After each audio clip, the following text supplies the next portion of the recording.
Welcome to the Boxing Now podcast. I am your host, that dude named Dave, and next to me, I have my main man, Jorge. How's it going, man? Doing great, Dave. How things going? I can't complain, man. Glad we were able to do this again here as we get to the end of the year here. 2020 is ending this week, isn't it? I can't hardly wait. Man, before we get into it here, let's get the particulars rolling here. You can check us out here on YouTube, Boxing Now Podcast, also on our Facebook group, Boxing Now, Instagram, Boxing Now Podcast, the website, boxingnowonline.com, under construction, but you can bookmark it. And I think that's all the tags we got there, right? Oh, we're on Twitch, but we haven't live streamed yet, so bookmark that as well. I think we got everything there, don't we, Jorge? Yeah, one quick shout out, live_dominoes, my domino stream, Tuesdays, Thursdays, Saturdays, 8 p.m. All right. So we got the particulars out the way, so we know what you guys are here for. You're here for boxing, and it is the year in review that we're going to do here right now. I know we're starting off brand new here, but I figured that we're going to get in tradition of talking over the year and give some awards. Now, this year was a little bit harder because we didn't have much of a year, did we? Not much of a year. Good beginning of the year. A lot of things tailed off because of COVID during the prime years of boxing, which would be like on the spring and the summer. And then we got some boxing near the tail end of the summer there into the winter here. So yeah. So let's do a quick overview, people. Let's start off here that going into 2020, we thought it was going to be a good year, right? I remember at the end of the year, we had Errol Spence. We talked in the previous episode, beating Sean Porter. Yep. And once that fight happened and occurred and we saw Spence being the victor, we saw Danny Garcia set up for January. And we thought that was going to be a good fight because Danny Garcia is a legit welterweight, former junior welterweight, title holder at 140, 147. That is not a fight that we looked at saying Errol Spence is doing a gimme fight. Mm-hmm. But then he gets in that horrific car accident.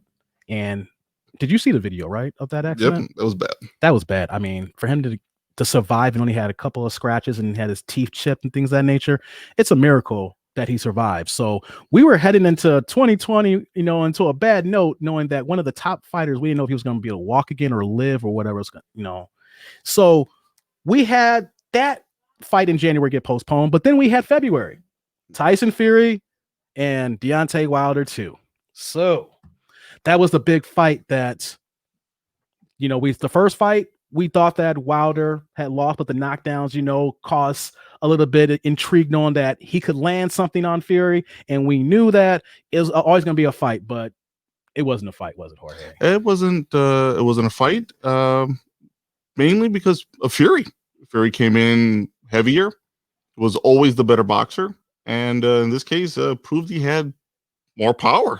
Yeah, he had the right game plan. Like, he bulked up to 270 and hired Emmanuel Stewart. You love this. He hired Emmanuel Stewart's nephew, the Kronk Gym style.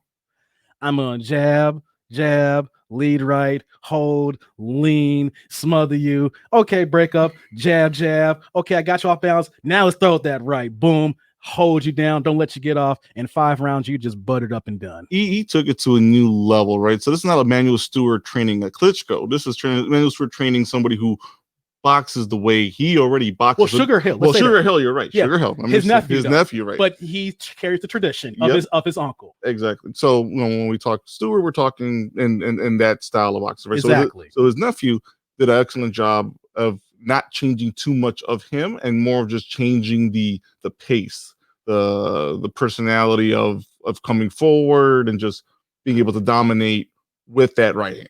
Exactly. And it was a masterpiece. He took away Deontay Wilder's main punch, Lucille, that right hand that even if it's not clean, he's knocking you down.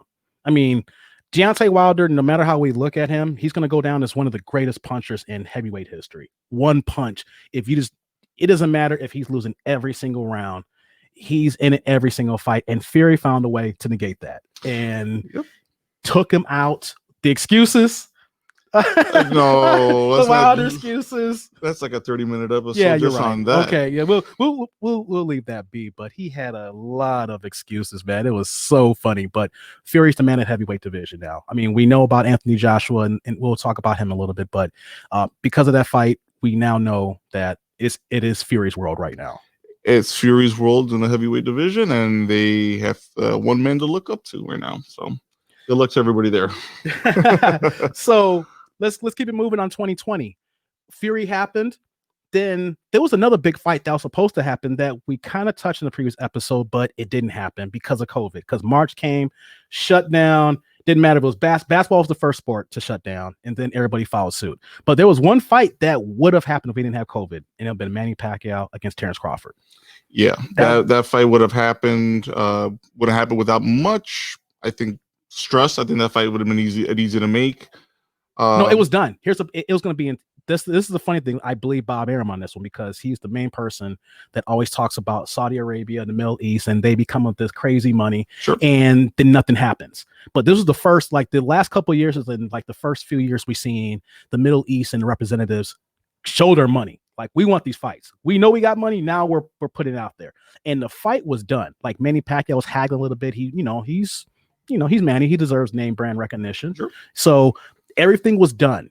Then when COVID happened and we couldn't have fans in the stands, that was it then. Because everything that Manny was nitpicking to get that final number right, once the fans were gone, that was it. Because Terrence Crawford, wasn't driving the fight as far as financial concerns. It was Manny, but Terrence Crawford was the guy that could have been like the passing the torch.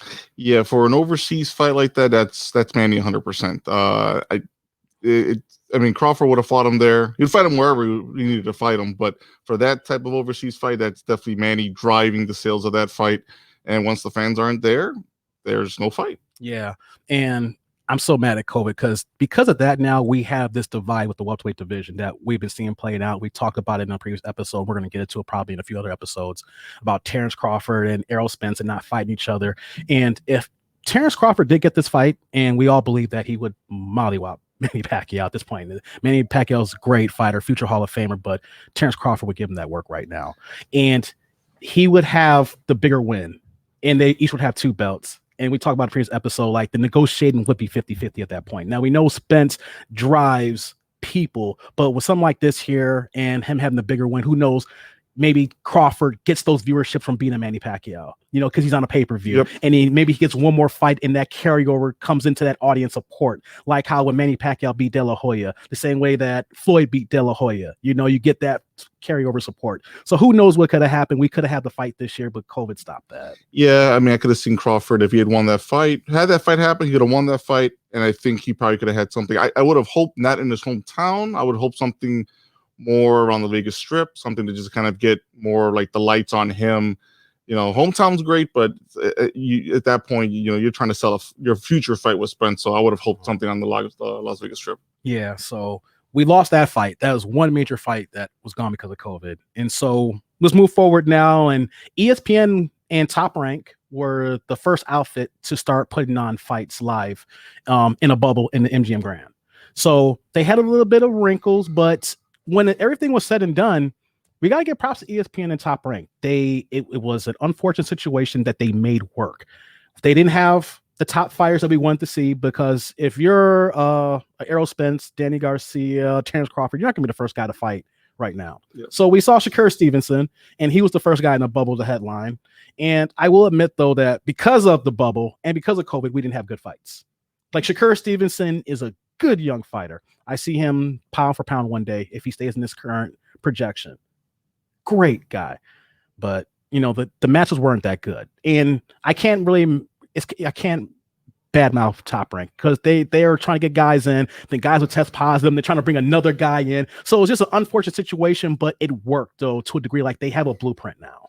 Yep. You can give Bob Arum hell for a lot of different things, but you gotta give the man credit, business savvy, for trying and always trying and trying to work within the scope of the rules that were mandated if we were going to do something in a bubble and stuff. So they're trying to keep the fighters safe. So he did a great job. ESPN did a great job. It just would have been great if other fighters were more forthcoming, but at the time, there wasn't enough information out there. A lot of the fighters were worried about their own health and their own safety and their families and stuff. So made perfect sense. At the end of the day, you do what you can for the fans. And that's the way I looked at it with Top Rank and ESPN. They were looking out for the fans. Mm-hmm. And for that, as a boxing fan, I appreciate that. Yeah, they did a good job. So anybody watching the news knows that we've heard about not trying to make this political. We heard about a second strain that came from the UK. Who knows if we have another shutdown or if we have to roll things back where things are not open. But like I was mentioning, there's a plan now in place.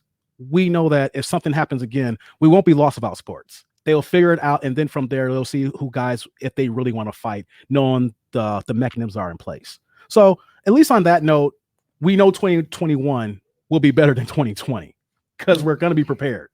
Yeah, we'll be more prepared, and there's an appetite. There was a missed. I mean, it was an appetite. It was a missed opportunity over the summer, and that's okay, right? You get the wrinkles and all the kinks out of the way, because by the time the fall got here and the winter got here, I mean, fans were hungry to see some fights, and it looked like fighters were looking forward to get some of that ring rust off, which we were looking to get some of those fights out of the way, whether they're mandatories or just general. Like, let's get into the ring, let's get a fight going, because we just need to get some ring rust going and make some progress. Right.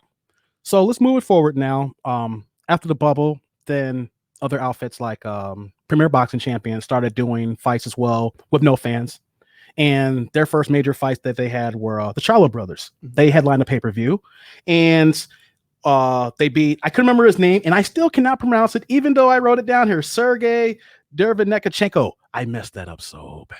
That was pretty close, though. But you got to give me some credit on that. He was the guy that I felt in the previous episode when we were talking about Triple G, that Triple G lost. Mm-hmm. He gave Triple G hell. I mean, of course, we know in boxing, styles make fights. Mm-hmm. So Charlo got a hold of him, and once he figured him out, it was 12 rounds of, it was not even the same class of fighter. Like, it was literally like once 2 and 3 came in, and it's like, it's a wrap. It wasn't even close. He got some good shots in. He was competitive. You can tell that he's a world-class fighter, but he was not in that league.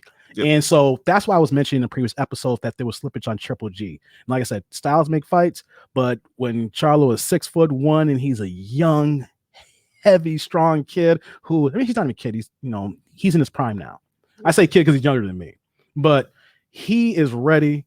And I just saw like the slippage in Triple G, and we're seeing the ascension of the Charlo brothers, and then the other brother too as well, Jamel and Jamal. He's also the 154 champion, and then he unified 3 belts in that same pay-per-view. So the both twin brothers, one's the man at 154, the other one is in the top 5 at 160, and they showcase that together they can sell a fight on a little scale, and they can be a good B-side to a Canelo or anybody else in the division.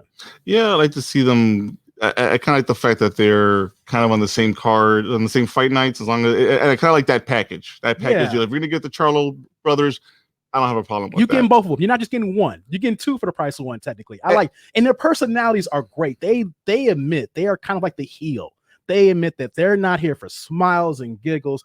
They're here for, we Lions. We gonna eat everybody up in the divisions here. You want the Charlo brothers? We here. Like, you know what I'm saying? Like, they put it out there. It's like, this is who we are. We Houston, baby. This is how down South Texas get down. You want this work? We're gonna give it to you. You get 1 in 154, you get 1 in 6. We'll go up to 168. They're like the NWO right now. At this point right now, you come in with that heel music, and you just kind of you hear it. But it's real though. It's not fake though. Yep. They're 100% authentic about the way they live, their lifestyle, their love for each other. Like, I was watching a video on them and how one brother on Instagram, they were just getting into it. Like, you thought like, oh my God, this relationship's over. But they're identical twin brothers. So you can only imagine being identical twin and being not only a boxer, they're both professional fighters. Then on top of that too, they're 2 of the top fighters in the world, and they're the tops in their division. That competitive streak there that goes on there. Yeah, that's what they need. Their own like reality show to see what goes on behind the scenes between those 2 twin brothers. Like Charlo Brothers Hard Knocks. Yeah, that would be great. If you follow them, they are must see. So I'm looking forward to them for 2021 for their future fights. I know they're not going to get Canelo way Canelo's schedule looks, but I see them in competitive fights, and I like what they bring to the table. Yeah, same thing here. And the fact that, like I said, they come as a package deal, and I think their ability as brothers to basically decide, who gets the top card on one fight and top card on another fight. Yeah, they rotate. Like, one brother's like, okay, I'll be the headliner, and then I'll be the headliner next one. That's showing the love. Like, we both here. We both getting this check here. So it don't matter who's the headliner. We both the headliners, because they both come to see. They don't know who's who sometimes. Mm-hmm. Exactly. But I like that too, like what you just mentioned there. So let's move forward here. The fight that I want to talk about that was interesting in October was Gervonta Davis and Leo Santa Cruz. That was a fun fight. While it lasted. Let's just say Davis took hits. He needed to take hits, but to take those hits in order to land that vicious uppercut, that if you watch the replay on the fight, he thought it was coming to the body. That thing hit him right there on the chin. We're not playing it because we're trying to abide by YouTube rules. We're learning this as we go doing this podcast show here. We might figure some things out for future shows here. But when you get a chance to watch the replay of Gervonta Davis and Leo Santa Cruz, Davis throws this vicious hook in the corner, but he is so patient that, whoops, that's my computer here. He is so patient that he threw the hook and then looked at him. He's like, hold up. He was admiring his work. Mm-hmm. And then Leo just kind of slithered into it was over. And we knew that Gervonta Davis was supposed to win. The thing was, how would he look winning? He took shots and he kept coming in. He showcased that he's the action fighter that people want to see. Like, I'm going to take 2 or 3 because I know you can't hurt me. I'm going to get my one because my one's going to hurt you. And that's exactly what it was. He took the hits because they weren't hurting him. And he said, all right, hit me, but you're going to expose yourself and I'm going to catch you. And he caught him. And that's what Leo's a good fighter. I mean, of course, he's come up from 126 to 130. So he was, even though he's taller and longer, he was technically the smaller man. Yep. But he's a guy who likes to throw, I mentioned, 80 to 100 punches around. But he is efficient when he throws his punches. Like, his offense dictates his defense, I was mentioning in a previous episode. Mm. But even though he's throwing all those punches were not going to hurt Gervonta Davis, whether he got to the 6th round or 7th round. He tasted his power and says, I can walk through this here. I just need to find my spot. And Davis, made it entertaining by coming in that way, saying, I'm going to take these shots and then I'm going to give you. Yep. And so that's going to be a preview we're going to talk about for that division. 130 and 135 is hot. Very hot we've right seen that. And right around that same time, we had Teofimo Lopez beat Vasily Lomachenko. So we're seeing him being the man at 130 now, and those two possibly fighting. We did not see Lomachenko get beat the way he got beat. No. Teofimo did not get beat that way, and Lomachenko, that one it's still a surprise the way he fought that fight, but that's just because of Teofimo. I mean, he fought him and gave him that range that he couldn't come and attack him for 6 rounds, 7 rounds. He couldn't come and hit him with anything. And I know you weren't ready to talk about this right away like that. We were talking about Gervonta Davis, but it all just kind of flows in between 130 and 135 real fast, just for the overview here. Teofimo was the underdog. Young, 15, 16 fights. His previous fight, he beat Comey for the IBF title. And that was a good dictator show. He was ready for Lomachenko, even though he was the underdog. And he did not just outpower him. He outboxed him. Outboxed him for the first 7-8 rounds. And then when Lomachenko came in, he displayed some of that power as well. So, I mean, it was an entertaining fight. The later half of the fight, the first 6 rounds of that fight, I actually enjoyed the box of sweet science that he put out there. Footwork, the distance. He utilized his jab. Lomachenko didn't even throw any punches. You're right. Like we know there was an injury. I believe he had some sort of surgery, and he's been, like we mentioned, he's been making all these excuses now. I hate it when these guys do that, when they make excuses when they lose like that, and then you make the excuses like months later. It looks bad. It's a wounded ego. Yeah, it happens. It happens. It happens. I understand. These guys are top of the world. But he was boxing, power, footwork. He was patient. He took away his punches. He made Lomachenko look like an average fighter for the first 5 or 6 rounds until Lomachenko finally picked it up, but by then it was too late. The rounds were stacked. Lopez had his rhythm. Game, set, match. We have a new champion. Yeah, no, Lomachenko's usual stance with any fighter is take your time, try to figure out where he needs to attack, right? So take a round, maybe 2 rounds to figure it out. It took 6-7 rounds to figure out something. And at that point, I think his corner said, you got to fight at some point. Even when he figured it out, what he was doing didn't matter. Yep. Because by that point, it was over. Like, he was trying to, and here's the thing. I don't want to see a rematch right away anyway right now. It doesn't make any sense. Nope. Lopez has options at 130, 135. We're gonna have an episode dedicated to those 2 weight classes. We're gonna talk about that down the line here. But that was a great win for him. At 23, we're seeing the come up in boxing. Like, we're seeing Gervonta Davis, how young he is. You're seeing Lopez, how young he is. Like, we go through spurts, how you see the older guys phase out and we know who's going to come in next. And now we're seeing this crop here of these young guys establishing themselves. Like, also too, like Devin Haney is in there. young up and coming guy, up in that division. Ryan Garcia, we're going to talk about him. He's in the division. He's making noise. Whether you like him or not, he's making noise. Yeah.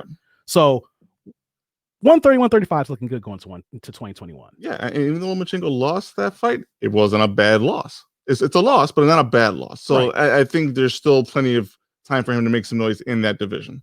So we talked about it in the previous episode. We'll just mention it briefly. Terrence Crawford knocked out Kell Brook.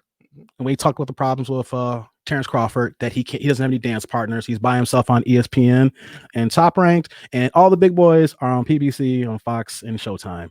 So it's a name on his resume, but it doesn't move the scale because Kell Brook's been done for a couple years now. Yeah. And it doesn't help that, Errol Spence beat him when he was still undefeated at welterweight that we talked about before. So it's a good win for him, but it doesn't move the needle. And I just had to mention it because it was one of the few fights that actually happened in 2020. Yep. So let's move forward to the event of the year. I say it's the end of the year. I know you felt a certain type of way when we talked about it. Mike Tyson. Oh, God. Roy Jones. Thanksgiving weekend.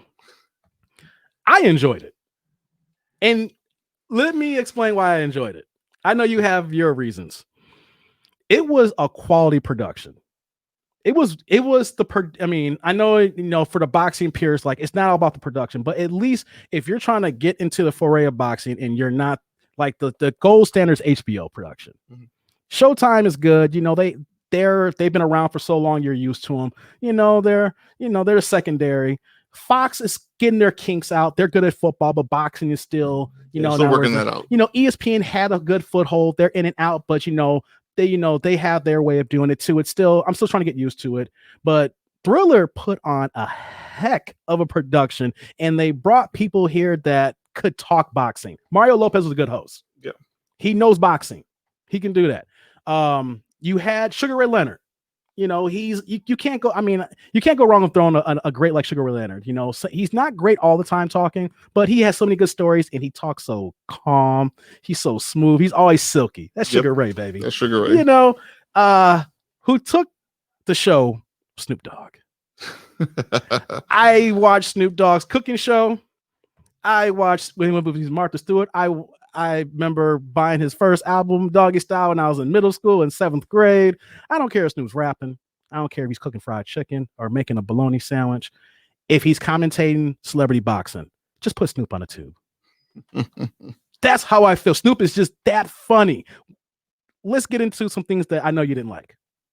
Nate Robinson trying to think that he could fight. Celebrity boxing is so. Back to Tyson and Joey Jones real quick. The fight. I get why that's part of it. We're going to talk about that's part of, okay, you want to jump to that? Yeah, okay, real quick. Okay. So with that fight, I get it. I was fine with that fight because at least it was two boxers, two former boxers, right? Who still know how to box. Nate Robinson, Logan Paul. I'm sorry. That's if we're going into celebrity boxing, that there's a couple. I'm gonna look at it from a negative point of view, folks. Oh boy, get off my lawn, Jorge. I'm not. No, at the end of the day, that's not good for boxing. At least it doesn't tell me that the boxing world in its current existence without celebrity boxing is good. And there's some holes. There's some holes definitely when we talk about the heavyweight division, missing some middle tier fighters. Same thing at the welterweight division. The only division right now that's looking good to us right now is like 126 to 135, and that's it.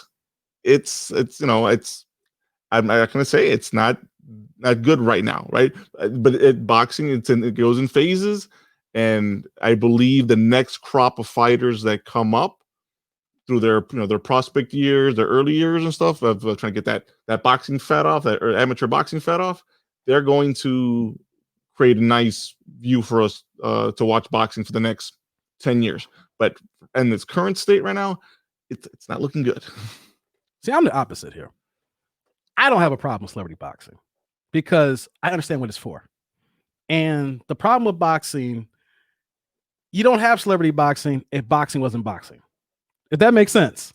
If boxing wasn't boxing today, we wouldn't have celebrity boxing. That's the problem with boxing is that the way current boxing is. Yes. The politics of it. we wouldn't have this excuse my French, shit.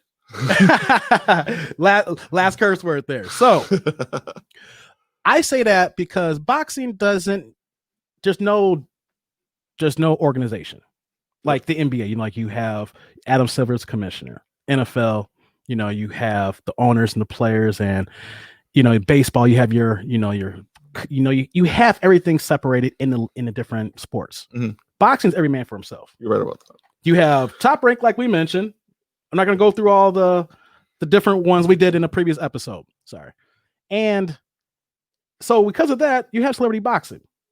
It's the Wild Wild West in boxing. So it's entertainment. I understand what it is. And if people think that they can get in the ring and train for 2 months and then get their ass whooped, so be it. I'm just going to sit there and laugh while Snoop Dogg starts singing church hymns. Lord Jesus, all see the light. Oh, that was so funny when Nate Robinson went face first and he was asleep.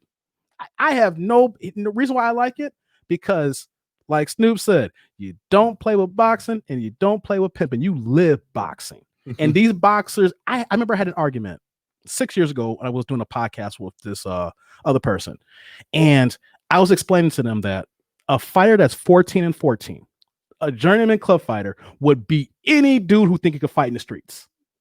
Don't care, because he lives that life. That's the equivalent of a D3 basketball player who maybe played JUCO ball, but you go see him at the Y or at Lifetime Fitness, he is dunking and balling on everybody because he lives his life. The lower tier guys, those are the ones, you don't want to mess with them.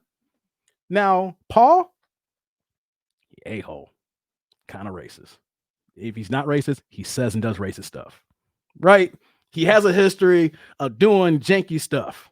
Let's just put it out there. Mm-hmm. But he's been training for 3 years. If someone's been training for 3 years at anything, you can't put 2 months in that you're going to give someone that work. Yeah. So that's why I say that boxing is boxing. But if people like him are going to commit to the sport, I ain't mad at it because he's putting the work in. I don't have a problem putting with celebrity boxing existing. I'm not a fan of it. I just wouldn't pay for it. I think if you had to give me the choice of whether to pay for it or not, obviously I don't want to pay for it. I don't want to pay for something that I don't necessarily think is going to be good for boxing in general and stuff. But if it's for free and it's on Fox, I'll watch it. I'll peek it. I'll pay. I have no problem paying for entertainment because we trick off money in everything. Like, let's just be honest, people, we're alcoholics in this country here, and we trick off alcohol. You spend like $40, $50 before when the bars were open. You probably had an $80 tab, and that money ain't coming back. I pay for entertainment. I have no problem doing that if it's done right. Thriller did it right. That's what I'm saying. If they are going to have more events. They hired Snoop Dogg's an investor now. He's going to be doing more cars. Mike Tyson even said that he wants to do more cars. This is Mike Tyson's life too. Mm-hmm. He is alive because of boxing. He probably would be dead because of boxing. But we do not have Mike Tyson because of boxing. And if this man is a healthier person because he wants to get in the ring and fight older guys too around his same way, and it keeps him from being a destructive human being, and all he wants to do is smoke weed and fight guys, let's have Tyson fight Roy Jones of the world or Evander Holyfield, because this is what they do. And that I'm fine with. I think if any former boxer fights any other former boxer, I'm fine with. To me, if it's boxer on boxer, whether you're retired or current, I have no problem with. That I didn't have a problem with Tyson fighting Roy Jones. I thought it was hilarious.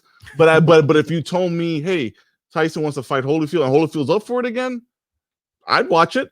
Just because there should have been a third fight anyways. Yeah. And, if it wasn't for some tasty ears, some desire to chew on a fucking ear, there would have been a third fight. I was negated that.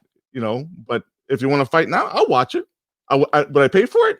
I might go to the bar and watch it at the bar because they're going to pay for it, and I'll watch it there and spend $40, $50 there, having a good time and watching a fight that the bar owners are happy to pay for. Mm-hmm. That works for me. If it's on Fox, I'll watch it for free. But would I pay to watch me and you, David, get in the ring? I wouldn't even pay for that. Well, I'm not paying for that. I'm not paying for me to watch myself in the ring. But exactly. But if Thriller is going to have more events and they're going to have Mario Lopez, they're going to have the cool black background, you can hold the concerts. I don't need the concerts. I prefer concerts when I'm there live in person. I'm a music guy, so I like to watch shows when I'm there. So I understand you have the break in the action, and it's kind of cool, in between fights like that. But you can hold the concerts unless it's just Snoop doing a couple of songs. You have one artist involved in that. You throw another. Was it the Showtime commentator? Raul Manalo. I cannot pronounce his name either. I'm bad at names, people. I'm sorry. I know him. I just cannot pronounce him. But he's a good Showtime commentator. I like him. He's you need that for boxing. He got that voice. He's animated. He's excited. He does WWE as well. He does wrestling time to time. So if you hire the right people, you go to different outlets like, yo, Showtime, we want to borrow this guy here. CBS. I think Mario Lopez is on CBS, whatever. Like, yo, we want to bring him on for this here. Sugar Ray, we know you do some stuff with the zone. Hey, can we outsource you here? If you bring the right people in and then you have a celebrity fight where people are actually training, I'm cool with that. You get Tyson against Holyfield or any old dude, I'm cool with that. As long as it's done right. You get Nate Robinson, I still might buy if you're going to get knocked out in the third round like that. I'm sorry. Okay.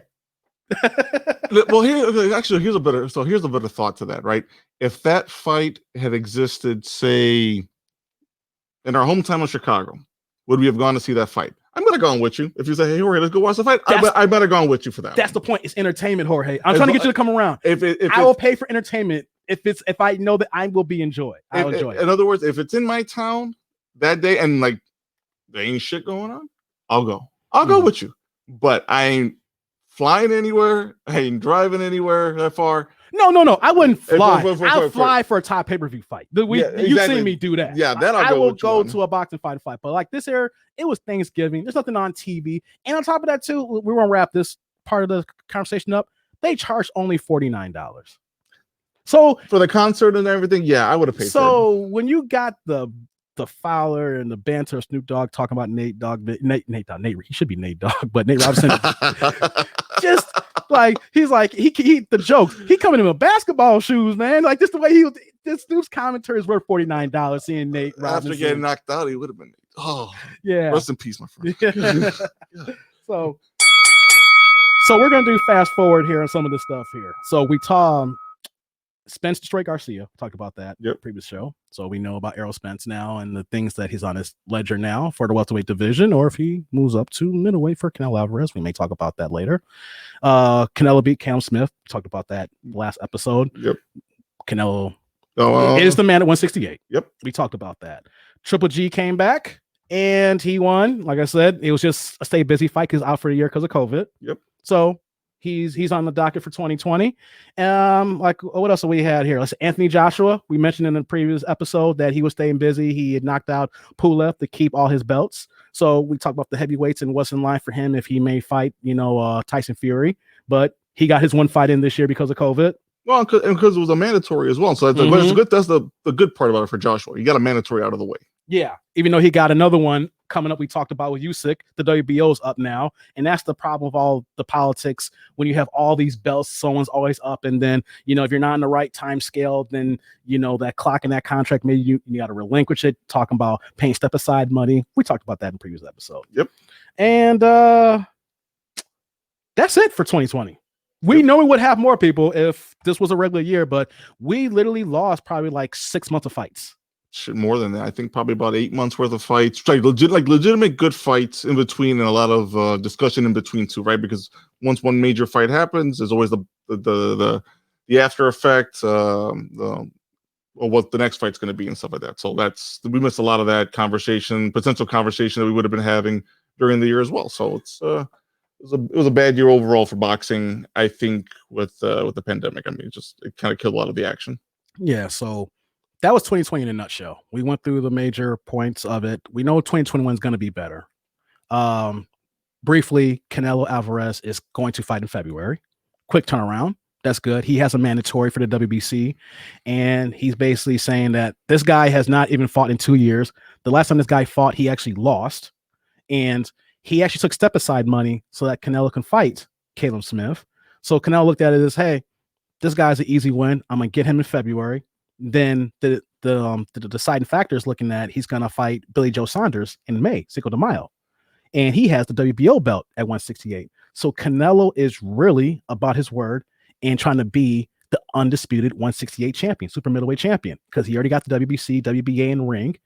WBO might be in his ledger by May. So that's a good start, knowing that's the schedule for the top man in boxing. We don't know about Terrence Crawford. Him and Errol Spencer going back and forth online. Nice little fight there. We'll see what happens if they get the fight or what's going to happen there. Terrence Crawford is doing the best he can to elevate his status. Wish he was doing this for a couple of years. I wish he was more on social media doing this than just now. Yep, and we also have that 3-ring circus we like to call the heavyweight division right now. Obviously, we'd like to hope to get a Fury and Joshua in the ring, but there's still the third man in the party called Wilder who wants to.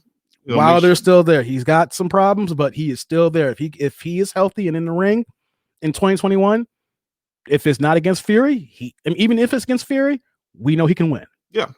So that's 2020. We know that 2021. We do this next year, we're going to have more content. Yes. We're going to have more information. We're going to have more fights. We're going to have more dialogue. So, man, it was rough, but hey, 2020 is over now. We got something to look forward to for 2021. Yep. So for this show, people, we're going to give out a few awards here. So I'm going to do this here. And the first one, we would have more, but because we didn't have as many fights, I had to really stream this down here. So we're going to do Prospect of the Year. Excellent. I had mentioned Jaron Ennis, welterweight, overall record of 26-0-1. This year, he was 2-0-1 this year with 1 no contest. He was the most active prospect, for what we had in 2020. So I had Jaron Ennis. You had someone different that I forgot about. I'll let you. I've mentioned him in the past, and I will mention him again. Edgar Berlanga, folks. Super middleweight, 16 wins, 16 knockouts, all 16 knockouts in the first round. So, and he's been making plenty of noise lately on interviews. So he definitely wants a shot at the top dogs in the super middleweight division, which includes Canelo. So, definitely someone to look out for next year to see if he not just gets a shot at Canelo, but gets a shot at, say, like the David Benavidez. You know what? I might have to change my pick in that and say it's him. I like him. I'm about entertainment. The dude talks game. I love it. He's hungry. And when he talks, it's not arrogant. He's a fighter. There's a difference. Mm-hmm. When you hear a real fighter talk that talk and to be about that, no man has got out of the first round yet with him. He don't even hit you clean and you're going down. Now I know it's 16 guys, but he's trying to put rounds in. They just can't stand up to his power. So for 2021, I can't wait to see him get a better fight. A guy who's willing to sit in there and see he can take his power. And he's calling out Canelo. I mentioned how Canelo is the guy, but Canelo's young still. He's only 30? Yep. He's 23. Hey, next 2 years or so, Canelo's 160, 168, 175. Canelo ain't going nowhere, and he's just going to get better. Yep, I think it's again, Berlanga's only got 16 professional rounds. He has a huge amateur background, but his professional, 16 professional rounds. So, to what you mentioned, right? No one's been able to stand in the ring with him. Hoping that David Benavidez fight is sooner than later, right? 2021, because I would hope he gives him a test. I want to see what this guy's about. I already know what he's about, but I want to see if he can handle adversity, right? I want to see if this guy, if someone can take his punches and actually give something back and see how he handles that, right? I want to see some diversity to his game. And right now, he's just too strong for everybody that he's facing in that weight class. And he's on ESPN, so he's got the push. Oh, yeah. So we're going to see a lot of him in 2021. So I'm actually going to change my pick. I think it's him. It is him. Yeah. I mean, you knocking everybody out. I'm sorry. I gotta keep following you. Prospect of the year. Yep. And does not talk about his punches, his knockout power the same way that Wilder does. He's very humble about it. He's hungry though. He wants that smoke. Yeah. So let's go to the next one here now. I'm going fight of the year. So, boom, fight of the year. I had to put that on the screen here. Nice. You had mentioned what fight? Fury and Wilder, and basically just due to the magnitude of the fight, right? There was the first fight happened, great fight, draw. Then the aftermath of the fight, the slight delays because of that. Fury signing with Top Rank held up the second fight a little bit there. But once it finally showed up, uh, it lives up to the hype, at least for one side. On the other side, they showed up, they just got knocked out. But again, I think for the impact of that fight and from what happened previously, this to me was a fight of the year. I was different. It was not the name brand fight. It was a few months ago. I believe it was in October, and it was Jose Zapata against Ivan Brancha. 5 rounds of nonstop action, back and forth, back and forth. I wish I can play this, but I don't have the rights here. So let's just break this down here. They both fight at 140, action packed. Zapata's 33-2, and Brancha's 20-2. Like I said, not name brand guys, but they just came and brought it. So we had 2 knockdowns for Brancha in round 1. Then they traded knockdowns in round 2. Then Zapata scored knockdowns in 3 and 4. Then in round 5, Jose ended it in the KO here. It was not, oh my God, I can't even get my words out right now. It was great. I recommend everybody go on YouTube and watch it. Like, that ended in 5 rounds. The same thing with Fury and Wilder. That was a 5-round fight as well. 5-6 rounds, I think it was. So you literally could watch both those fights and you would have a 12-round fight and you would not be disappointed. So that's a good choice too. I actually went with that one because it was more action. It was, I'm telling people right now, after you get done watching us, please check it out. You will not be disappointed. So I felt that was fight of the year. Let's move on here now. We talked about prospect of the year. We did fight of the year.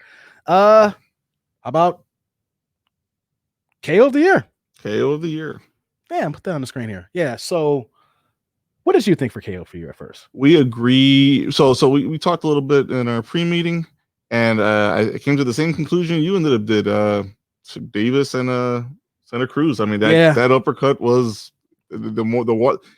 If you watch, once you watch it in slow motion, folks, Santa Cruz is ready to block the body. The uppercut hits him clean in the face because he wasn't expecting it there. That's how good it was. I hit that bell because it shouldn't be an argument. I mean, you could, but just the reaction of Davis when he throws it, like I mentioned earlier, and how he just looks and admires his work. And then you see Santa Cruz just kind of slither. And he was out, looked like his twisted his ankle. I'm a knockout guy, people. If you can get the guy out, get the guy out. Finish the show. And Tank Davis finishes shows. Was he 23-0 now with 22 knockouts now? Excellent fighter. Oh my God. Someone who finished the freaking show. That's all I want. Close the show out. And if you're not going to close knockout, go in that 12th round and show the judges that it's not even in the discussion. Davis is like, nah, we ain't got to go to 12. Don't worry. I'm going to give you this work and you're going down, baby. Exactly. Sleep, nighty-night. So, knockout of the year, Gervonta Tank Davis against Leo Santa Cruz. Work of art. So let's go to our next one now. Let's see here. We are going to go fighter of the year. Yep. Let me put that up here. Fighter of the year. Who did you have, Jorge, initially? Teofimo Lopez. That fight against Lomachenko. He was an underdog in that fight. Again, the magnitude of the fight. He's an up-and-coming fighter at the time. He very braggadocious. He was definitely, looking for that smoke, and he came out on top in the fight. So I want to name a few people off. I had put in Errol Spence.